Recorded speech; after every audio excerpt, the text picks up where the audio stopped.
Hi, my name is Tim Bale and I am co-director of the Mile-End Institute at Queen Mary University of London. Welcome to another in our series of videos about the COVID-19 crisis. In this video, which is done in conjunction with the Centre for Research in Equality and Diversity, CRED, which was established in 2005 in the School of Business and Management at Queen Mary University of London, we're going to be looking at inequalities, particularly at work. We're also going to be looking at diversity. The conversation will touch on valuing essential workers, on gender and leadership, and it also flags up opportunities and threats for equality and diversity that will be critical in ensuring that our workplace and societies remain inclusive in the aftermath of COVID-19. Taking part in the conversation are Professor Tessa Wright, the CRED co-director, Dr. Elena Doldor, the CRED co-director, Dr. Nadia Ahmed, who is a PhD graduate of CRED, and Sarah Marks, who is a PhD researcher at CRED. If you enjoy this video, please do tell other people about it. Please do subscribe to our YouTube channel. And if you're interested in hearing more about the Mile-End Institute, please sign up via our website. Okay, so welcome to the CRED blog series. We are the Centre for Research in Equality and Diversity, and we're a group of over 30 academics and PhD students who are focusing on equality and diversity issues in the labour market and in the workplace from a range of disciplinary perspectives. So we bring together psychology, sociology, employment relations, organisational studies, economics, to work in a very interdisciplinary way. And of course, when the coronavirus pandemic began, we all began to think, like many people did, about a lot of the equality impacts that the pandemic was producing. And started to relate this to our own previous research. So we decided that a blog series would be a good way of kind of bringing together some of these ideas. So we're going to introduce you to this blog series today. So I shall start with the first blog we published, which was called Putting Our Money Where Our Applause Is, Revaluing Essential Work During and After the Pandemic, written by myself and Professor Jill Curtin. And we realised, obviously, that there was a lot of appreciation of the vital work that key workers were undertaking, particularly health and social care, of course, but also very important other workers such as retail and delivery staff, food producers and packers, teachers, local authority workers, and many, many more. So what we did in our blog was we used some data from the Office for National Statistics to highlight the key features of these occupations, which are they're mostly women, they're overwhelmingly low paid, shockingly low paid, we would argue. They feature an overrepresentation of ethnic minority workers and significant numbers of migrant workers. So all equality areas that we've all been working on for a number of years. So for example, women do 60% of the jobs that we considered essential. So we looked at the jobs that we felt were important and were necessary for keeping the economy going and keeping people's healthcare going during the crisis. So 60% of those jobs we thought were done by women, which is an overrepresentation because the workforce is about 47% women normally. And especially jobs like nursing, where 89% are female, care work, 84%, supermarket checkout operators, 76% are women, sales assistants, 66%, etc. Of course, we mustn't forget that many of the essential jobs that are being done are being done by men. So van drivers, 94% male, ambulance workers, 71% male, and other jobs like refuse collection, also predominantly male. So this is kind of highlights really the occupational gender segregation in the labour markets in key sectors. Importantly though, these jobs are overwhelmingly low paid. So 80% of what we identified as the critical occupations were paid below the median pay across the economy, which is £28,000 a year. We did include managers as well, though we still found that 80% were paid below the median. And care workers, for example, have an average pay of about £19,000 a year. If you think about what they do, you know, that's pretty scandalous. Ethnic minority workers are overrepresented among the key workers. So non-white groups account for 13% of workers across the economy, but they account for 21% in healthcare, in 18% in transport and driving jobs, and 15% in care work. And if you then look at migrant workers, I mean, we know that sectors such as healthcare, social care, and agriculture rely on migrant workers and have done for some time. And this was already a big concern because of Brexit. So we find that 40% of doctors in England and Wales are migrants, or they're born outside of the UK, as are 24% of nurses and 20% of home care workers. But what can we do about this? Well, we need to go beyond the applause and value these workers with decent pay. And this is where trade unions are essential in negotiating with employers to improve pay. And the TUC, the Trade Union Congress, has called for an increase in the minimum wage, which is currently £8.72 an hour for those workers aged over 25. They've called for an increase to £10 an hour, which would actually give a pay rise to an estimated 38% of these key workers. So we strongly support this demand and hope that the government will put its money where its applause is. So thank you so much, Tessa, for that interesting analysis of what we call essential work, but apparently undervalued. And I suppose one interesting point to note from your blog as well is that a lot of these jobs you're talking about are the Black and minority ethnic groups are overrepresented in these jobs. So they are bearing the brunt of the pandemic in different ways, whether they are overrepresented in these frontline jobs and further exposed to the virus. The infection and mortality rate has been shown to be different.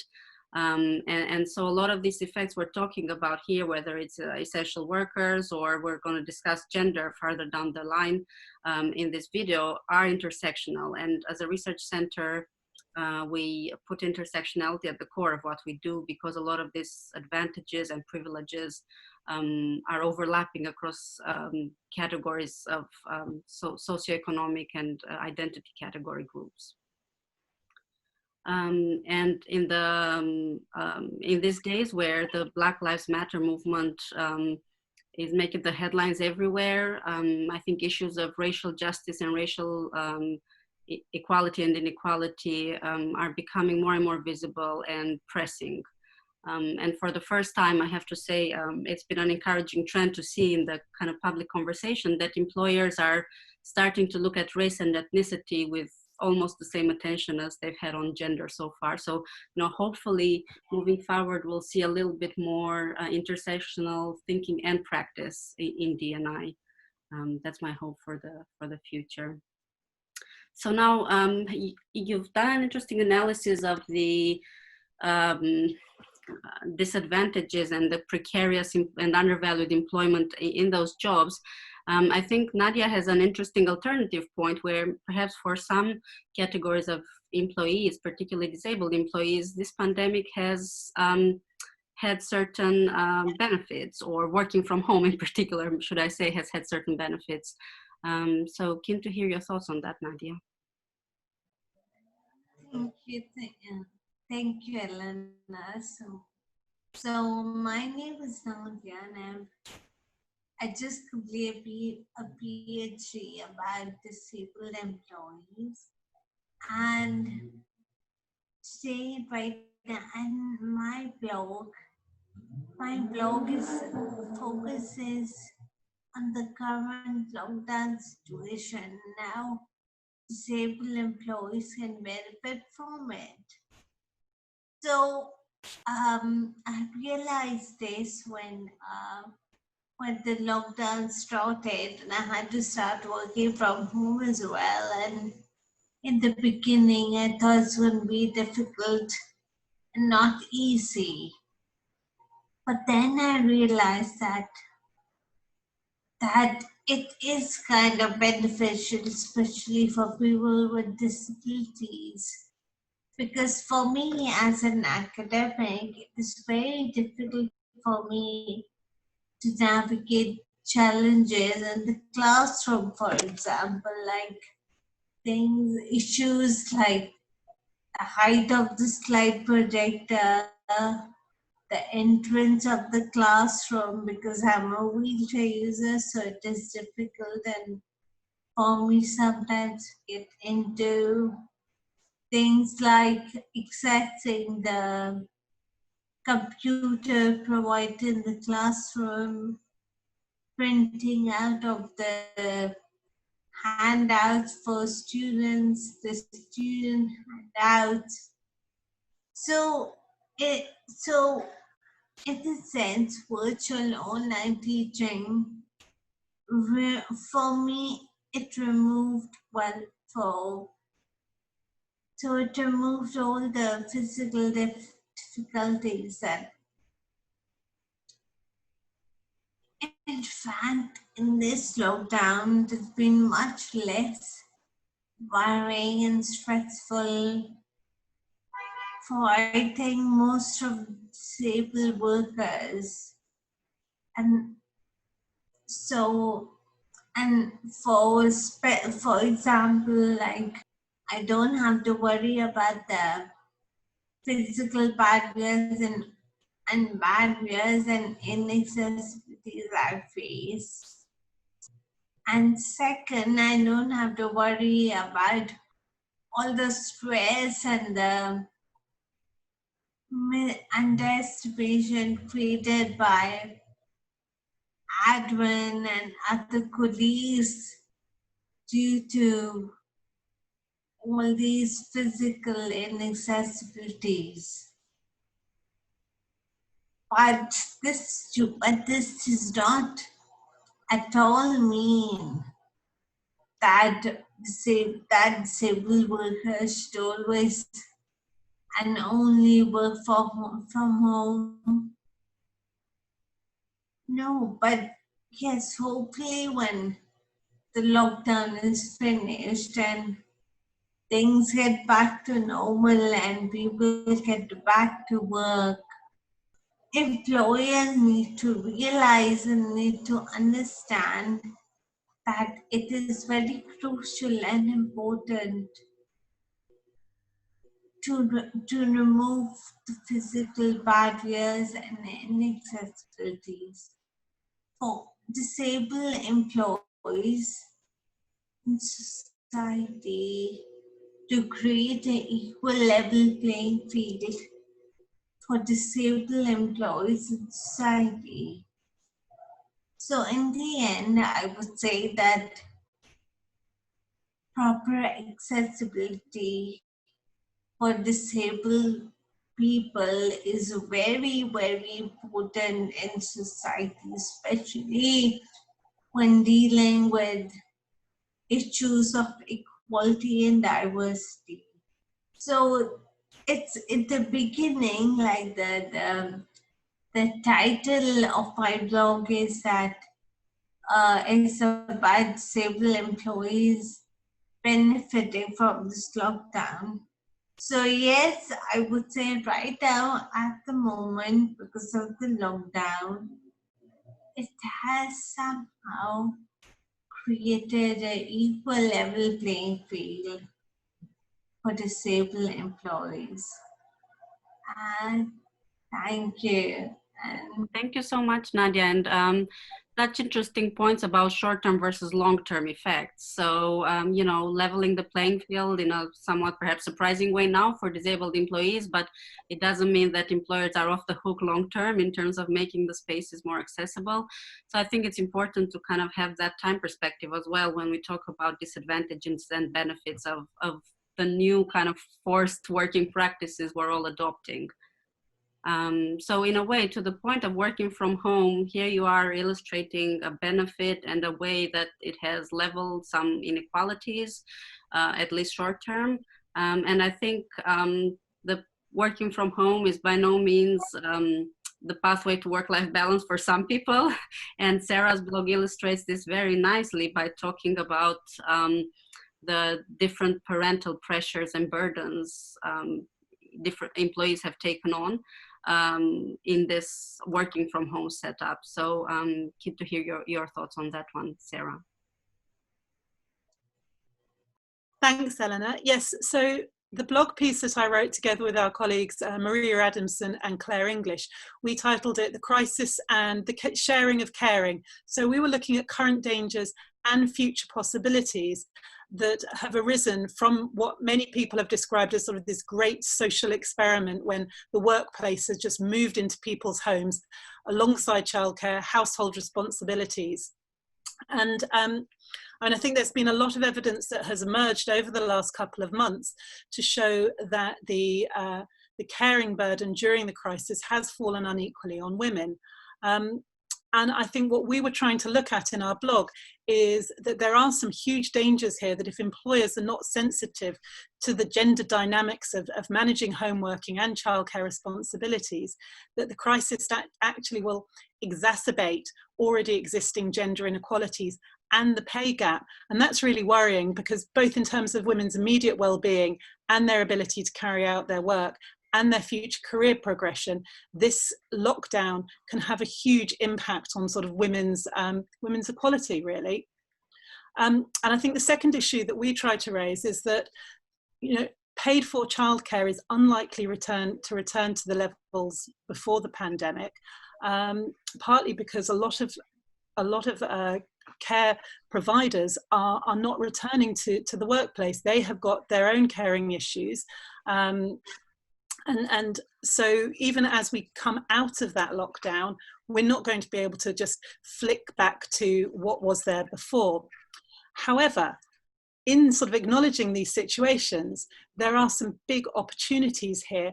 And in a way, if you thought creatively about it, there's actually the opportunity to really sort of reorganize the whole way that we think about caring and sharing caring, that can enable it to sort of work better for all working families, and particularly for women.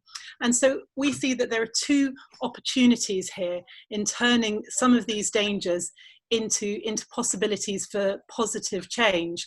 And first of all is just a recognition of the gender division of caring responsibilities, and the fact that it doesn't need to be gendered. You know, men do not need to go into the office anymore to carry out their work. They cannot claim that sort of privilege. But we also need to sort of radically improve the provision of childcare for all working families, for all parents, for men and for women. So a few of the things that we thought that, we've been looking at as solutions, I suppose, is to support alternative forms of communal caregiving, such as parent-run nurseries, expanded council provision. There's been quite a lot of work done here on the way that the sector has been privatised, and actually by giving councils more control to establish and possibly buy out private nurseries, we could really expand that provision. And then parent-run nurseries can also provide a new level of care that's built around the working days, where people can sort of pay forward for childcare by helping out in the nurseries.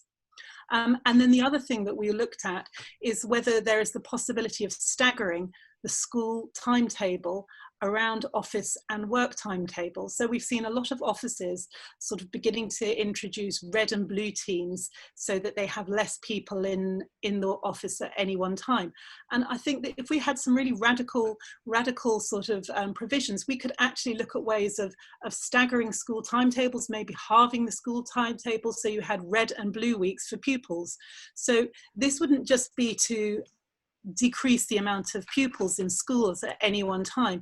This would be so that parents could coordinate their working commitments around school commitments. So instead of making work fit around school, and women's working caring responsibilities fit around the work timetable, we'd make work fit around school timetables. Now that's going to involve quite a lot of centralized, coordinated patterns. But I think one thing then that this pandemic crisis and the response to it has shown is that there is the opportunity to actually rethink the way that social patterns have been introduced and have built up over many, many years and many, many decades. And now, if ever, is the time to actually look at them and make some changes for the better. Very interesting point, Sarah. Thank you so much. And I think this pandemic has so many gender dimensions to it, right? So the uneven parental burdens and the working from home is one of them. And The other one we picked up on with my colleague, Dr. Andromaki Atanasopoulou, was the issue of female leadership and what the pandemic does to that. So in our blog, we claim that female leaders have proved themselves during the crisis and that it's time now to empower a new generation. And in particular, one thing that struck us as we saw the press coverage of the crisis was how female heads of state were being praised for their leadership during the pandemic, and how among the countries that have managed the pandemic well, a disproportionate number of them are led by female leaders. So heads of state such as Angela Merkel from Germany and Jacinda Ardern from New Zealand and Erna Solberg from Norway have really made the headlines with their leadership style that was so decisive, evidence-based and empathetic at the same time. And so, of course, country comparisons are very complex and need to be kind of contextualized because there are many geopolitical factors that explain pandemic patterns. However, it has been noted repeatedly that whilst there are countries that have managed well the pandemic that are led by men, very few countries led by women have handled it poorly. Yeah. So why that is? Well, we know from social science that women are generally held to higher competence standards to make it to leadership. And so perhaps the focus and the emphasis on expertise and competence in trying to make decisions that are prudent has something to do with that, because there's less margin for error as you climb to the top as a female leader. And I suppose a question we had was, will these positive examples of female leadership challenge our entrenched, very gendered assumptions about what good leadership looks like in the aftermath of the pandemic? Will we see a change in our conceptions of leadership, particularly since these successful heads of states have managed so well what in psychology we call this tension between agency and communion, the fact that we expect from women to be decisive, forceful and all that in their leadership style, but also interpersonally sensitive, helpful and affectionate. And there's a very sort of narrow acceptable leadership style between these polar ends of the spectrum. So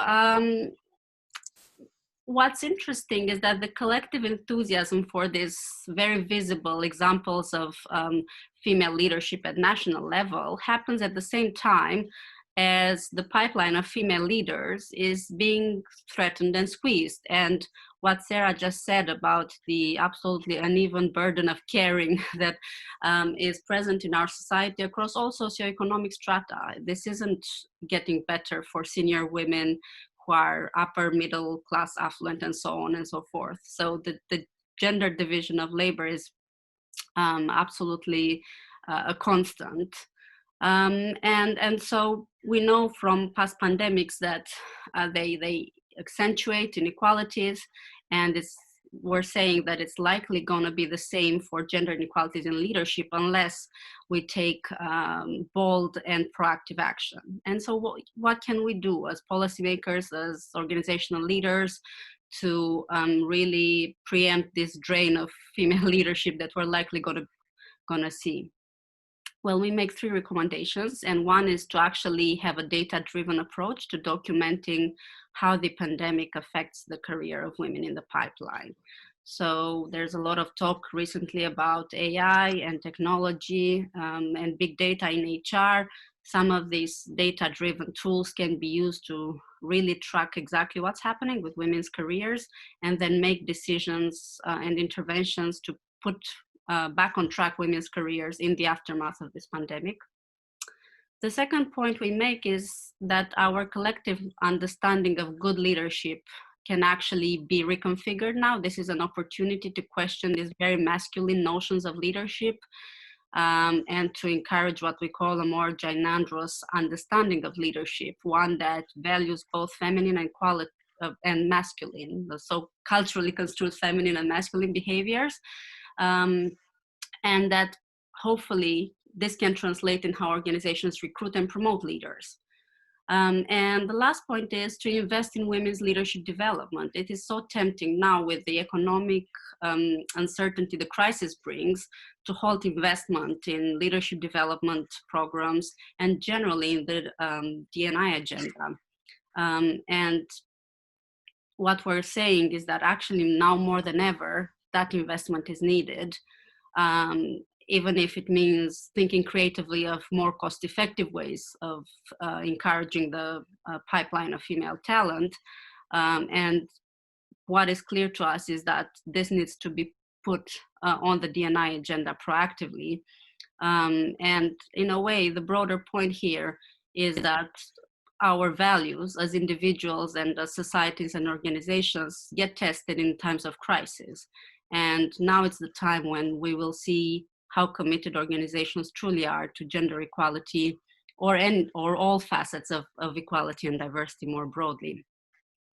So with all these aspects of equality implications of COVID-19 that we brought to your attention in this dialogue, what we're trying to emphasize as scholars who care deeply about equality, not only at an abstract theoretical level, but also in terms of social impact, is that the EDI agenda is being and will be deeply restructured and affected by the COVID crisis.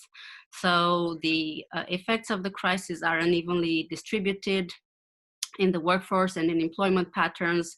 There are new threats, or some of the old threats have become more serious, and there are potentially also opportunities for more positive practice, for more flexible working, for more inclusive leadership, for working arrangements that are inclusive of different workers, and so on and so forth. But it's only by naming and paying attention to these threats and opportunities that we can hopefully kind of move towards more positive interventions in the equality and diversity space longer term.